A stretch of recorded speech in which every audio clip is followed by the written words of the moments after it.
हरिओम प्रिय दर्शकों, यदि आपकी वृश्चिक राशि या वृश्चिक लग्न है तो ये वीडियो आपके लिए है। और इस वीडियो में हम जानने वाले हैं कि औकात दुनिया देखेगी। अब 6 अगस्त 2026 5 अगस्त को बुध का राशि परिवर्तन होने जा रहा है और ये 5 अगस्त को रात्रि में होगा 7:40 पर। लगभग 4 घंटे 20 मिनट बाद बस लग जाएगी 6 तारीख। तो 6 तारीख से लेके 22 तारीख यानी 22 अगस्त तक बुध कर्क राशि पर गोचर करेंगे। देखा जाए तो कर्क राशि में बुध का गोचर काल नॉर्मली बहुत अच्छा नहीं माना जाता, परंतु कुछ ऐसे योग संयोग बन रहे हैं जिनकी वजह से बुध के जो प्रभाव हैं कुछ अलग होंगे। यहाँ पर एक चीज़ और भी बता दूं कि बुध स्वयं आपके अष्टमेश भी हैं और एकादशेश भी हैं, यानी कि आपके 8वें भाव और 11वें भाव के अधिपति हैं, जो कि ये बहुत अच्छी बात नहीं है।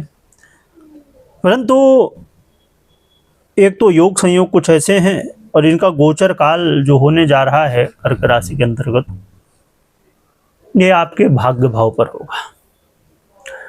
तो जहाँ पर कुछ माइनस पॉइंट हैं तो कुछ प्लस पॉइंट भी हैं। और बुध ऐसे ग्रह हैं, देखिए, जो हमारे वाणी, व्यापार, कम्युनिकेशन, एजुकेशन, शेयर मार्केट सभी पर इनका प्रभाव, जितने भी बौद्धिक कार्य हैं। और बुध बुद्धि के अधिपति होने की वजह से हर एक वो काम जहाँ पर इनका प्रभाव होता है। अब जैसे समझिए कि कोई भी व्यक्ति शुक्र से प्रभावित है, तो कुछ ऐसे क्षेत्र हो सकते हैं जहाँ पर प्रभाव ना हो। पर बुध एक ऐसे ग्रह हैं जिनका प्रभाव तो हर जगह होगा, क्योंकि आप कुछ कर रहे हैं तो भी बुध का प्रभाव, आप कुछ नहीं भी कर रहे हैं तो भी बुध का प्रभाव, क्योंकि बुध बुद्धि का आधिपत्य रखते हैं। तो ऐसी स्थिति में बुध का ये कर्क राशि पर गोचर काल कैसा रहेगा, आइए समझते हैं। यह समय विद्यार्थियों के लिए काफ़ी अच्छा है। विद्यार्थी खासकर जो उच्च शिक्षा हासिल करना चाहते, कर रहे हैं, उच्च शिक्षा हासिल कर रहे, हायर एजुकेशन ले रहे स्टूडेंट के लिए यह समय अच्छा कहा जाएगा। और पढ़ाई में देखिए, पढ़ाई भी आपने देखी होगी, कुछ बच्चे ऐसे हैं कि जिनके पीछे पढ़ना पड़ता है तब भी कई बार बहुत अच्छे से नहीं करते, और कुछ बच्चे ऐसे हैं जिनको बोलना नहीं पड़ता।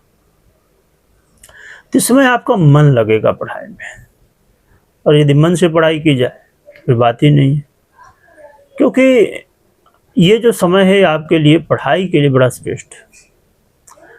और इसमें आपको ये भी बहुत अच्छी स्थिति देखने को मिलने वाली है कि आप धर्म, कर्म, पूजा पाठ से जुड़ेंगे।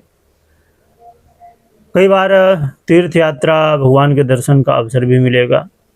चाहे आप किसी भी पवित्र स्थान पे जाएं तो ज़रूर आपको जाने का अवसर मिलेगा, भगवान की सेवा का अवसर मिलेगा। और यहाँ पर अच्छी बात क्या रहने वाली है कि सेवा तो करेंगे ही, सेवा करना ठीक है, पर यहाँ पर आपका जो मन है ना, वो कहेगा नहीं हम बेलपत्र चढ़ा रहे हैं तो क्यों चढ़ा रहे हैं ये मुझे जानना है। ठीक है, जैसे श्रावण है, शिव जी की सेवा कर रहे हैं, बेलपत्र चढ़ा रहे हैं, पर लगेगा नहीं है हमें ये समझना क्यों चढ़ा रहे हैं भाई। यानी कि गहराई में आप जाना चाहेंगे, गहराई से समझना चाहेंगे। और जब हम किसी विषय को बहुत ही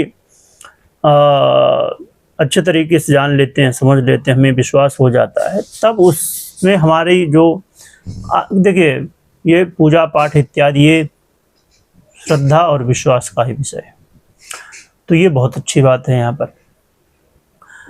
और बुध का ये गोचर काल फाइनेंशियली आपको कई बार लाभ के अवसर देगा, कुछ अपॉर्चुनिटी भी देगा।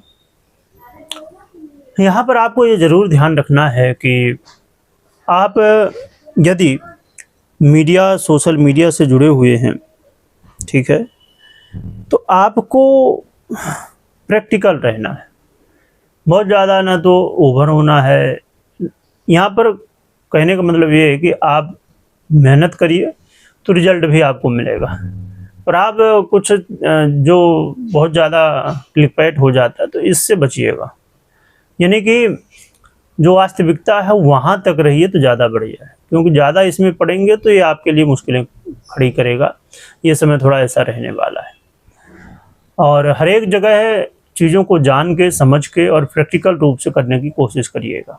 मीडिया, सोशल मीडिया से यदि आप जुड़े, खेल कूद से जुड़े हुए हैं या कोई भी ऐसा क्रिएटिविटी से जुड़ा हुआ काम है, तो यहाँ पर भी प्रैक्टिकल रहने की ज़रूरत है, मेहनत करने की ज़रूरत है, सीखने की ज़रूरत है। और यात्रा यदि आप कर रहे हैं तो ज़रा ध्यान रखिएगा, यात्रा करते समय लॉटरी, जुआ, सट्टा इत्यादि या ऐसे कोई भी कामों से थोड़ा सा बचिएगा तो ज़्यादा बढ़िया है। जो कि यहाँ पर ये स्थिति बनेगी, कई बार आपको अचानक लाभ मिल जाएगा तो कई बार अचानक नुकसान भी होगा ना, तो इसलिए आपको सतर्क रहना, सावधान रहना है तो ज़्यादा बेहतर रहेगा। तो बुध महाराज के इस परिवर्तन का कुछ ऐसा प्रभाव रहने वाला है। यहाँ पर एक बात बहुत ध्यान से, गहराई से समझिए, कोई भी काम कर रहे हो, कुछ भी कर रहे हो, मात्र भावना युक्त होकर मत करिए, भावना के साथ साथ बुद्धि का इस्तेमाल जरूर करिएगा। अब बात कर लेते हैं उपाय की। तो उपाय के रूप में बहुत ही पवित्र समय चल रहा है, भगवान भोलेनाथ सेवा का अवसर है, श्रावण का महीना है। श्रावण के महीने में भगवान शिव परिवार की आराधना करिए।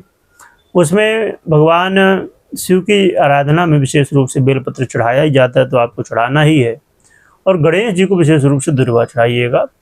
तो ये विशेष रूप से ध्यान रखिएगा सेवा में।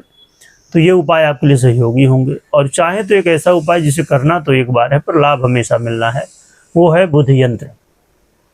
बुध यंत्र को अपने घर, ऑफिस इत्यादि, व्यापार प्रतिष्ठान इत्यादि में रख सकते हैं और फिर भी ध्यान से आराधना करिए, तो ये आपके लिए सहयोगी होगा। प्रिय दर्शकों, ये उपाय आप कर सकते हैं और जिससे आपको सहयोग मिल सकता है। पर एक बात हमेशा ध्यान रखिए, कभी कोई निर्णय आपको लेना हो तो आप अपनी पर्सनल कुंडली विश्लेषण के बाद ही निर्णय लीजिए, मात्र गोचर के आधार पर, क्योंकि 50% कई बार उससे काफ़ी ज़्यादा प्रभाव हमारी पर्सनल कुंडली के अनुसार मिलता है। वीडियो देखने के लिए बहुत बहुत धन्यवाद।